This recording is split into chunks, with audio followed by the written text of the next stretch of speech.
BSc combined technical service எக்ஸாமில் இருக்கிற electric circuit analysis தான் நம்ம பார்த்துட்ருக்கோம். 3 ஃபேஸ் சர்க்யூட்ஸில் உள்ள இம்பார்ட்டன்ட் ஃபார்முலாஸ். நேற்று கிளாஸில் வந்து நம்ம பார்த்தது டோட்டல் ஆவரேஜ் பவர் ஃபார்முலா பார்த்தோம். இது வந்து 3 ஃபேஸ் பேலன்ஸ் சர்க்யூட்க்கு. So average power W equal to 3 E phase I phase cos phi, இல்லை W equal to 3 V phase I phase cos phi. So next case 1 வந்து ஸ்டார் கனெக்டட் லோடு. நேற்று formula பார்த்தோம். So current வந்து ஈக்குவலாக இருக்கும். IL equal to I phase, line current equal to phase current. Voltage மட்டும் differ ஆகும். So EL equal to √3 times of E face or VL equal to √3 times of E phase. இல்லை V phase வேணும் அப்படின்னா இந்த √3 denominator கொண்டு போயிருங்க.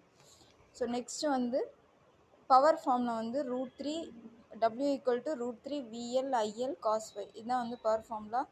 இந்த formula யூஸ்ஃபுல்லாக இருக்கும்னு நினைக்கிறேன். Like, share and subscribe my channel for further update.